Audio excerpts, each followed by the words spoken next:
Hello, I'm Ben Davison. Welcome to the new podcast that's looking ahead to the fight between Tyson Fury and Francis Ngannou that opens the Riyadh season on October the 28th. Come with me as I delve into the lives, the minds, and the mental capacity that these two fighters have.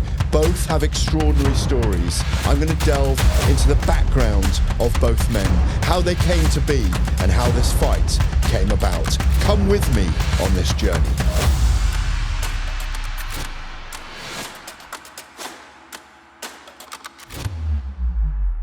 This week, Ben Davison, the former trainer of Tyson Fury, a young man who was instrumental in bringing Tyson Fury back from the brink, and also Julius Francis, who fought Mike Tyson in 2000 and was the British and Commonwealth heavyweight champion. Mike Tyson, of course, is training Francis Ngannou. You do the right hand, the last right hand, right? Boom. That's the last punch. Do the right hand, left hook too. That was beautiful. Left hook, rip it. So you put rip it with everything you got. I don't care if you're tired, everything you got.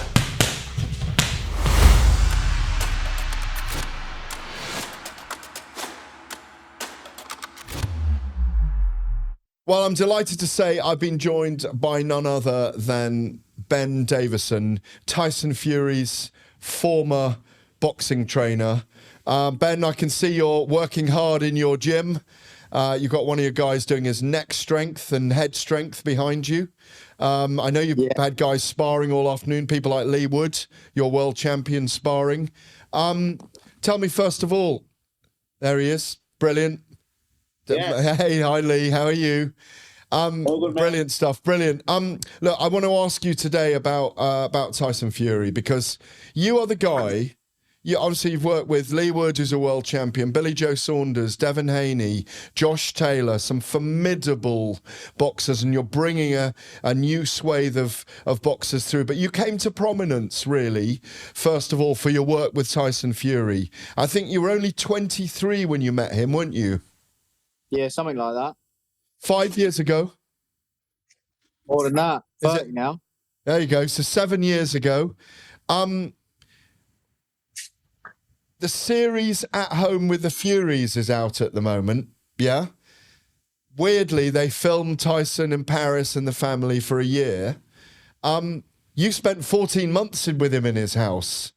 Tell me what a special person and a special fighter he is. Yeah, he's a real character, you know. I think that, obviously, as everybody knows, with the mental health issues and that, I think that he was in a boat that many people find themselves in today, where confidence was low, depressed, you know, going through some bad stages in life, resorting to the wrong decisions. I think that you got to think when he beat Vladimir Klitschko, after this amazing run that Vladimir had and nobody thought that he could do it, he was only 27 years old. And I think that what the expectation of what that would bring and how that would feel, I think you never really know what achieving your goals. And many people will never, ever achieve that, because many people haven't really got goals, never mind goals of that magnitude. And to achieve them, what that sort of feeling will bring. And I think that sometimes, I think with Tyson, there was an uncertainty as to why he was looking to achieve what it was that he was trying to achieve. Was he doing it for money? Was he doing it for fame? Was he doing it for glory? Was he doing it to prove something to himself? Was he doing it to prove something to others?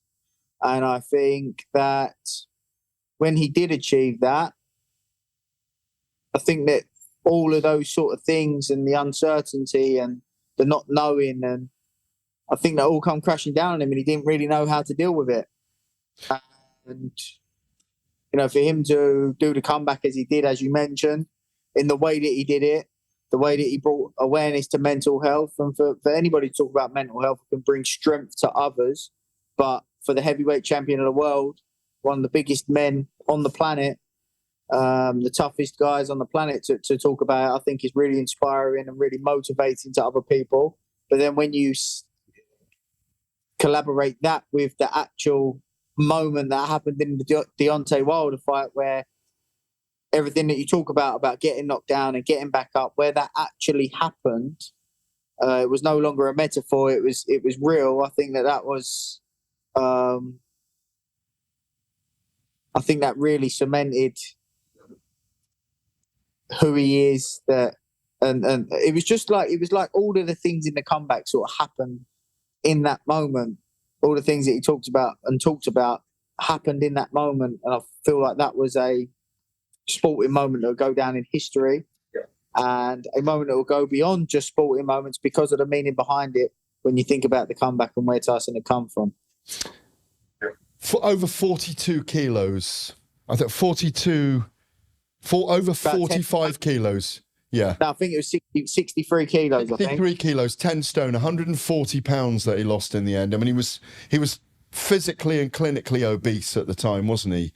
When you first saw him when he was like that, did you have doubts whether he'd be able to get back to where he is now, where he's WBC heavyweight champion, huge standing in the world, about to have this fight with Francis Ngannou as a great figurehead for the opening of the Riyadh season? Did you think he would, when you first saw him like that and you started talking to him, did you see something in him, or was it, I mean, most things are a process, but was it a process, or did you see something? Because you and him really struck it up and struck it off, didn't you, as friends almost immediately? Yeah, well, being honest, when I actually met Tyson a few years before, but then, only just one night, he was at a fight that I was at with Billy Joe, and we met, never really had a discussion, but it was a fight week that I spent a little bit of time around Tyson, and never did I think that I was going to have a role in this comeback. There was no comeback being talked of at that moment in time. So it was almost like, being honest, if I'm just being brutally honest, it was almost laughable to see the heavyweight champion of the world in the condition he was in. Yeah. And the way he was carrying on, I remember he come down the lift in the morning of this fight week one morning, like already a bit drunk. And I was like, what's that smell? And he had a bottle of Patron with him in the morning. I remember thinking, God, like, he's a mess. And then I remember he had no clothes with him. So we went to try and get some clothes. You can imagine trying to find clothes that fit him at this point. So we was driving around the town. And I remember driving around the town and him just non-stop talking about boxing. I remember thinking, he genuinely still loves it, loves the sport, loves the passion. Sounds like he's missing it almost. And then after the fight week, didn't really hear nothing or speak to him or anything like that. And then went away on a training camp with Billy Joe. Billy Joe mentioned to me, Tyson wants to come over. Do you mind? I said, no, of course not. But really, he come over before to a training camp, and I thought, he never once come in the gym. I think he ran through a few bars and had a few breakfasts, but that was about it. He was in the wilderness at this point. He was in an abyss, really, still. Yeah, so when Billy Joe said, do you mind if Tyson comes over to do a bit of training? I thought, I just said, yeah, thinking he's not even going to come in the gym. But he did come in the gym, and I've told the story a few times about when I wrapped his hand. I remember he was giggling and cheerful and excitable, a bit like a kid almost. And I knew in that moment that the love for the sport was still there, and it really did start to nail on there. And I thought, he's made some good progress. It was then that he started mentioning to me about, would you be my new trainer and this, that, and the other. And I sort of said to him, look, you haven't got to make any rash decisions. I know that any rash decisions. I know that you've had a lot of success with your uncle. Like, you haven't got. But if you want to continue working, we can sort something out financially and I can continue to work. He had to go back to the UK for something. So we went back to the UK, and I heard from him. We stayed in contact, but nothing of any magnitude. And then he just randomly messaged me one night, and that was it. He was serious. And then the rest is history. Obviously, 5 fights with him, as you say, leading to that first Deontay Wilder fight, which was an extraordinary night, an incredible night, as you mentioned, in Los Angeles. I'll come to that in a minute. He is a special fighter, yeah? He has special talents. He has a special mentality as well. Can you describe, I mean, who else? I know I've got Muhammad Ali behind me here and Mike Tyson and Tyson. There aren't many people that sing in the ring afterwards for a start. But that aside, he's an entertainer. But those boxing skills, apart from having a chin, he can get up. He's got that desire for it all. That comeback that you had with him where he lost all that weight over a period of time. His boxing IQ is something that stands out, isn't it? Yeah, I remember. Sorry, just going back to your question before when you said, did I think it could happen? There was lots of times when I was sat in the house thinking, this is going nowhere type thing. And, really? And, but I did think, I got to know him by that point. I got to know the family and I cared for him. And I thought, I knew deep down he's a good guy. I just really clicked with him. And very similar in many ways.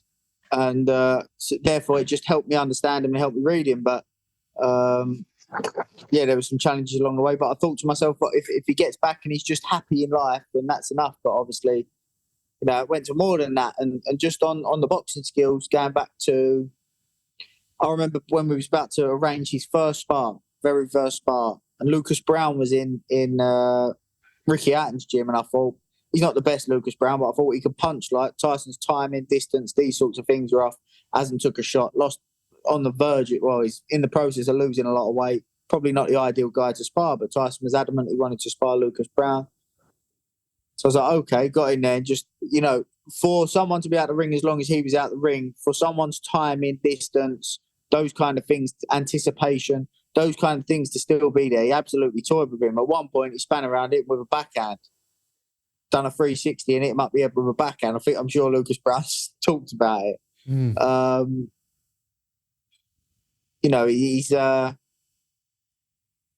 He's a phenomenal talent, as well as the physical attributes that he carries for a heavyweight, as everybody knows. For a man of that size, even though he doesn't look like a physical Adonis, it's kind of belies what he really is, doesn't it? Yeah, and to be honest with you, like I think Tyson might even say speed when people talk about Tyson and say speed. Not that he's slow, but I don't think his speed. I think his timing. His timing's impeccable.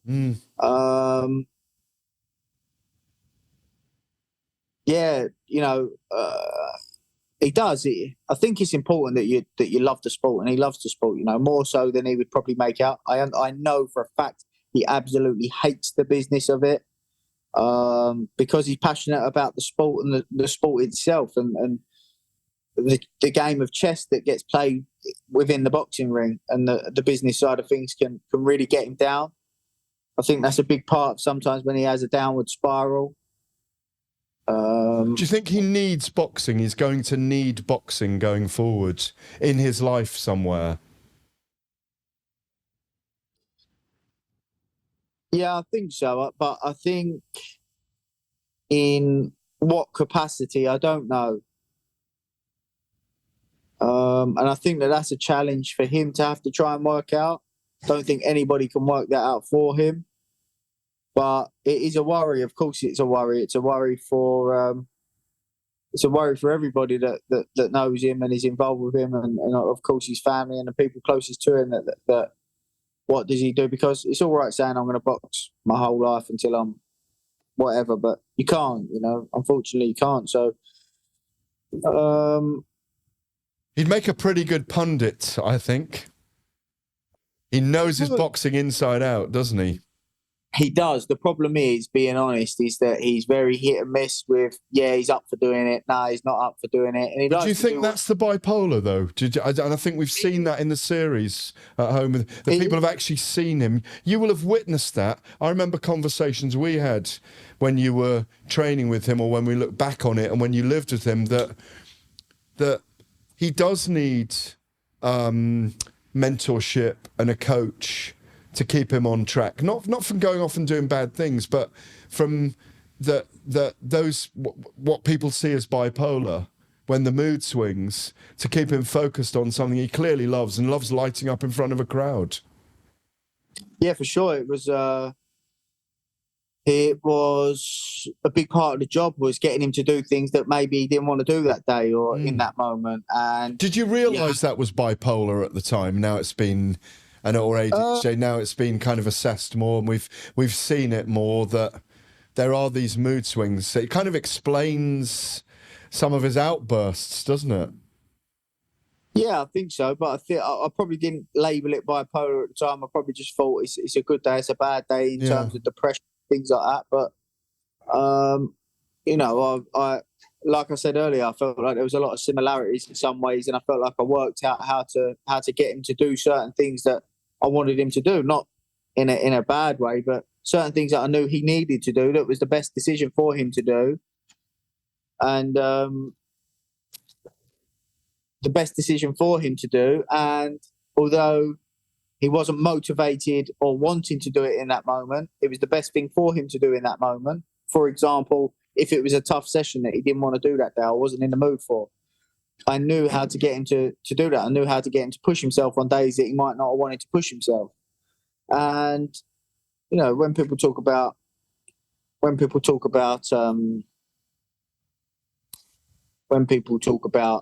fighters and trainers clicking and things like that, sometimes that's a part of it, and that is a part of it enough. But I understood him, and I knew how to get results out of him on the good days and the bad days. If you were to think about something that mostly that you got out of him and he got out of you, what was it? More than anything, more than you know, obviously this massive comeback and all the things that have come with the comeback. I think the life experiences. I think that if we was to look back on the experience, the time, the conversations that we had, the good times, the bad times, and the times that we shared, whether it was us two, whether it was with other people, whether it was with the family, whatever. I think that whole period of that comeback, and there was other team members involved in that comeback as well. I think that whether there was 5 million earned or £1 earned, it wouldn't have made a difference. I think that we'd still look back at that as amazing times and times to be cherished for everybody, because it was a special journey. We had some unbelievable times, unbelievable laughs, and a collectively, everybody was together and for one goal, and we achieved what that goal was. It was a great team. I remember visiting you guys, not only in America, but also in the UK, but particularly in Los Angeles ahead of that first fight. And it was like a celebration that he was back. His brothers were there, the house in the Hollywood Heights. I think someone put a giant spider on a table and frightened the life out of me when I came to interview you one day, and I really did nearly freak out. It was like a giant tarantula. It might have been Tim Alcock who did that. It was a lot of fun. I remember interviewing Tyson one day, and he had the biggest jacket potato. I think you mentioned this all the time. But it was the size of a breeze block. And I can remember him sitting in his dressing gown, and I interviewed him, must have been for about 45 minutes, while he was munching his way through this giant breeze block of a potato, baked potato. Obviously, you guys were monitoring his intake at that point. You didn't want him to balloon up in weight because you got him into like 19 stone, wasn't he? Just under 19 stone. And afterwards he went, oh, that was a bit dry. And I just watched him eating it for 45 minutes. But there was a happiness around that comeback, wasn't there? Yeah, for sure. Because look, obviously there was a lot of the time you disguise it and you hide it, but there was a lot of pressure. I know that there was a huge focus for Tyson was during that comeback. He didn't want to have a slip up and people go, oh, see, Vladimir just had a bad night at the office. That was really important, because if the comeback had gone wrong, that's all what people would have said. And I know that was... He didn't speak about it often, but I knew with one or two conversations we'd had at one point, very early on, to be honest. So even along the comeback, when there were discussions about rushing the comeback and wanting to take it a different route, Tyson to tell you himself that I nearly walked away at one point because, I did not want that. I didn't want to be a part of that. It wasn't a quick money grab scheme. It definitely wasn't that. And you've always said to me, the friendship that you developed together is the thing you'll always treasure from it. Yeah, because, the time that we spent, there were so many times it was literally just, well, as you said, I lived with him for probably the best part of 2 years, every minute of every day. And, look, my passion is to help people achieve their goals. And, we did that, and we did that probably on as big a scale as you can do so. The big night, the night that really, I think, yes, he'd beaten Vladimir Klitschko in 2015. I was covering it there. It was a major night. It was a major success, one of the greatest successes. He was an underdog in that fight against Vladimir Klitschko, but to come back and fight Deontay Wilder in the Battle of Los Angeles, as I've dubbed it, and as many of us have seen it, on an incredible night when he was down twice and rose in that last round to take the fight back to Deontay Wilder. Jack Reese in there as the referee. What did you go through that night, and what are your memories of it? And do you think he actually won that fight, or do you think it was wrongly scored a draw? Yeah, I think it was wrongly scored a draw. I thought that Tyson won. I felt like when the bell went, to be honest with you, when the bell went, it wasn't even open for interpretation in my mind. Because he'd been down in the 9th, hadn't he? And he'd been down in the 12th. But it was hard to pick many rounds, certainly from my perspective as well, hard to pick many rounds for Deontay, even though it was very dangerous the whole time. Yeah, it might have been the second round, or there was a round in there where I thought, you might have gave that to Wilder.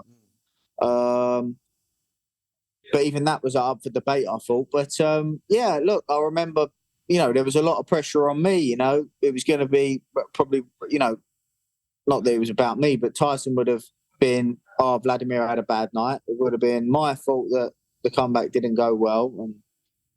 And, our careers could have turned out very differently. So there was a lot of pressure on. I remember driving through downtown Los Angeles, and I remember thinking, right, God, if everything's going to be okay, give me a sign. I said that in my head. And I remember the sun shining in through the car window and hit me on the side of the face. And I just remember from then, like, okay. You had faith. Yeah, and I was extremely confident. We knew that Deontay Wilder was going to take a long time with his ring walk. We took the pads into the ring so that Tyson could continue warming up while Deontay took his time trying to come to the ring. The only worry there was we didn't know what was in the engine. We did not know, he'd done 10 rounds of Pianetta, but at what pace, We didn't know what was in the engine in an elite 12-round fight. So, that was a big thing for me, was managing the rounds, managing the output, those kind of things, because we just didn't know. We didn't have anything there to. I know it's okay doing it in the gym, but it's another thing doing it on the night. And I'll be honest with you, I remember sitting down, I remember Deontay coming out, and I remember thinking, whoa, can I swear? No. I remember thinking, I was shocked at the speed. There was so much talk about power. And I remember Tyson saying to me the whole time, the heavier he comes in, the better it is for me. I remember him saying that all along. The heavier he comes in, the better it'll be for me. So his speed is going to be the problem.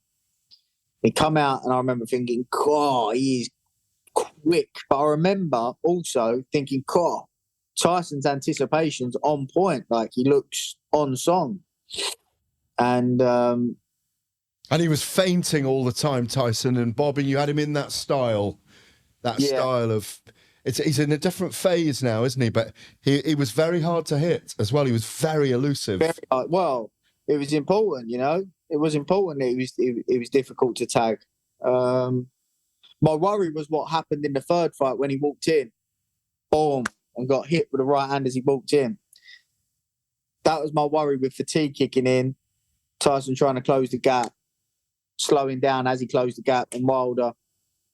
And I've got to give credit to Deontay Wilder's previous coach. I don't know if he still works with him, but JD's. Because Jay I remember Diaz, when I was- yes. yeah, I remember when I was studying Deontay Wilder for the Tyson fight, I remember noticing Jay Diaz always saying to Deontay, good back foot. What he meant by that was back foot first when you shuffle him back, which meant he was always in position to let a right hand go on the back foot. And I remember thinking, you know, if they're constantly drilling that, that's something that we've got to be careful with. And then obviously the 12th round knockdown happened and Tyson got up and you know, Tyson, I remember Tyson coming out of the ring saying, I felt something, I felt a dip in there with him. I broke him. I felt like I broke him there and mentally. And he was adamant from that point on. At any point when we talked about Deontay Wilder, from that moment, he was like, I know I broke him in that moment, and I know he'll crumble if I get on top of him. And so he did in the second fight. I've caught up with Julius Francis. Let's just watch this tiny clip for a minute. Who's the number one heavyweight in the world right now? Tyson Fury. Why'd you say that? Without a shadow of a doubt, because he's at the moment he's the pick of the bunch. It's not just the fact that he's WBC champion, but the fact that there's not a lot of guys, or not any guys that I can see, that can match him for his, when I say knowledge of the game, but the way that he performs and the way the things that he does. Ring IQ. Yes, his ring IQ, the things that he does in the ring. If something is not going well for him, and it's happened in the past, he'll try something new. If something is not going well for a lot of these other heavyweights, they kind of fall into that trap of going, oh, I can't do it. I can't do it. Tyson Fury's got a very good mind as well for picking himself up and moving forward. Julius Francis there fought Mike Tyson. We're going to come to that in a minute. Back in 2000, I was covering it at the time. It was a big event. Mike Tyson coming here to fight on these shores for the first time. Julius there giving his analysis. He says Tyson Fury is the number one of this era because his ring IQ and his ability to just adjust to any situation in the ring. Is he right about that? Is he the number one of this era? Yeah, I think so far you'd have to say that at the moment. I think you'd have to say that the Vladimir win and the three Deontay, well, 2 or 3, however you want to call it, Deontay Wilder wins are big players. You know, I know that you've got Anthony Joshua there who's took a couple of losses, but you know, I think there has to be some stop given for the amount of defences that he had and how often he defended those titles as well. And I think that Usyk, in the fashion that he's now claimed the unified heavyweight titles and obviously beat Anthony Joshua in the rematch and then handled his mandatory and Daniel Dubois. I think that the fight that everybody wants to see is Tyson and Usyk. And I think that you have to, you know, so a question for you, Gareth. If you was to say who that 3 or 4 competitions are for the number one of this era, who would you say they are? Well, it's between Tyson Fury, Alexander Usyk, Anthony Joshua, Deontay Wilder. So we've seen... But I think Zhili Zhang could be in the mix if he beats Joyce again, and then if he beats Joshua, he's got a massive dig on him. He's a big lump. I thought he lost on points to I thought he beat Hrgovic, by the way, in Saudi Arabia, even though he lost on points. He's kind of undefeated in lots of ways. I understand what you're saying in the sense that he could be a player. He could be a player. He could be a player, but I would say at the minute he's not a player. No. But within the 4 players that you mentioned there, we've seen Anthony Joshua and Usyk fight, and we've seen Tyson Fury and Deontay Wilder fight. We need to see more. Yeah, I agree. And they will. That's what we need to see. For me, Wilder may get to Usyk eventually in a fight. And for me, Tyson Fury beats Usyk. Those are my picks. But Usyk and Fury's a fascinating fight. I favour Fury even a little bit more after Usyk against Daniel Dubois. Let's listen to Julius Francis again here. He's talking about the upcoming fight between Tyson Fury and Francis Ngannou, and the fact that Mike Tyson is training Francis Ngannou. Let's just have a little listen to this. What do you make of him training Ngannou? Will he give him advantages? It gives him advantages. It's going to give advantages to Ngannou, because if you've had someone, or if you have someone in your corner that's been there, seen it, done it, got the t-shirt, everything to go with it, and knows the angles, will figure out the angles, will give Ngannou, although Ngannou's not full as a boxer, he still has hands, he still knows how to throw 1-2. He's got power as well. That's the thing, he's got immense power. Tyson Fury also has power. If Tyson Fury gets clipped, it could be a good night. I can't, and I'm not saying that I can't see it happening, but with Tyson's IQ, Tyson Fury's boxing IQ, Francis Ngannou's got a lot to do and learn at the same time as he's fighting in the ring. He's going to be learning and doing at the same time, even though he has a Mike Tyson in his corner. Julius Francis saying there that Mike Tyson in Ngannou's corner does help him, training him. Obviously, he's one of the greatest heavyweights of all time, the original baddest man on the planet, and supposedly Francis Ngannou versus Tyson Fury, bringing the two codes together, creates the biggest puncher against the best heavyweight champion in the world. Do you agree with Julius Francis that Mike Tyson does actually help Ngannou, maybe psychologically and all those things, just having him there, watching those shuffles that he does? Is that a help to him in the corner, or at least in the camp? How could it not be? I think some of the most inspiring, motivating quotes come from Mike Tyson. I think that just the life experience and the wisdom that man has, which I think he doesn't get associated with enough. I think that how could that not be a huge advantage to somebody? He's experienced some of the biggest nights in boxing that we've seen. He's forever been up against big, tall fighters as well. And I think he knows his stuff when he talks about boxing as well. I think he's quite articulate.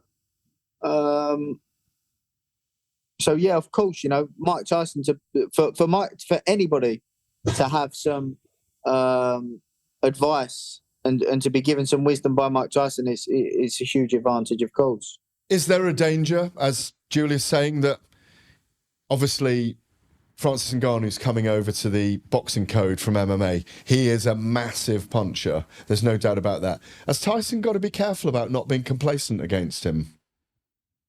Yeah, look, I'm not discrediting Deontay Wilder at all. His boxing ability is probably slightly below some of the other top contenders in terms of pure natural ability, but that punch gets him out of trouble.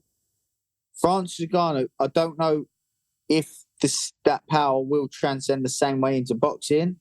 That's what everybody's waiting to find out, I think. But if it does, of course, he is a problem. He is, he's got to be given respect because, and the difference between him and Deontay Wilder is, I think Ngannou size and strength up close, he will be strong, he will be physical. He potentially could get the better of Tyson in the clinch as well. So, there was a lot of talk about Tyson not actually smothering Deontay's power, etc., but trying to smother Ngannou's power and end up in the clinch with Ngannou, that's got to be taken into consideration as well. So, look, you'd imagine it with a bit of distance, Tyson should be able to play with him. But any man of that size who can punch like he can punch is a danger.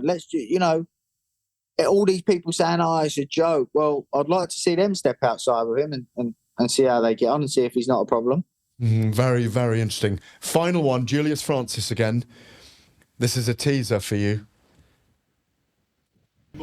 Prime Mike Tyson against a prime Tyson Fury. Who wins? Mike Tyson. Why? Sorry. Why? Because he was just a prime Mike Tyson. I don't think there was anybody that was in his league. Not anybody in his league. As much as Tyson Fury is that good for this era. We've seen him get wobbled. We've seen him get hit and hurt and knocked down. And yes, we saw that with Mike Tyson get knocked down, but that was, you know, there was other issues going on. But Mike Tyson in his prime, I don't think there was anybody that could trouble him. I'm going to put you on the spot now. Prime Mike Tyson, prime Tyson Fury. Who gets it? I really don't know. I think it's a tough one. I think that Mike actually likes boxing big guys who jab down at him, and I think that gave him opportunities to you know, when you jab down, you make yourself a bit more vulnerable. Chasing someone's head with a head movement like Mike Tyson gave. I know people talk about it as defensive as they're jabbing, he's moving out of the way, but what he's often doing is being proactive. They chase the head, and that gives them the opportunity to then bring one over. However, Tyson's very good at tying people up, smothering, making sure that they crowd their work. Him leaning all over Mike Tyson, I can see that taking his toll as well. You can see Tyson going to the body, though, as well. Shuffling in and going hard to the body. Yeah, exactly. Pulling that uppercut. But at the same time, I can see Fury getting on top of him, leaning on him. And one thing about Tyson Fury, he's got a very good engine. Conditioning's, you know, he's always relaxed, and I think that's what helps him. So I think early on, you'd say Mike Tyson would obviously be extremely dangerous, but I think the later the fight went, the more you'd favour Tyson Fury. So what's your pick then? Sit on the fence on that one. Oh, it's brilliant. It's a massive event on October the 28th for opening the Riyadh season with Tyson Fury and Francis Ngannou. It is a fascinating contest, but as you say, it leads to even bigger things in the heavyweight division, doesn't it? I mean, for you, when you look at this era, you know you're boxing. What does it feel like finally to have been involved in one of the greatest? I mean, it really is Tyson Fury's comeback as a person and as a sportsman, as a human being. What does it feel like to be involved in one of the greatest sporting comebacks of all time? Yeah, it's amazing, you know. It's amazing. It's an honour. Sometimes you have to pinch yourself to remind yourself. You know, I remember looking at some of the heavyweight title fights back when I was young, and rewatching ones from before my era back on tape. And I'm sure that generations long after I've gone, we'll be watching that fight. And you know, of course, that's an honour. And I just hope to keep being involved in historic events in the sport that we all love.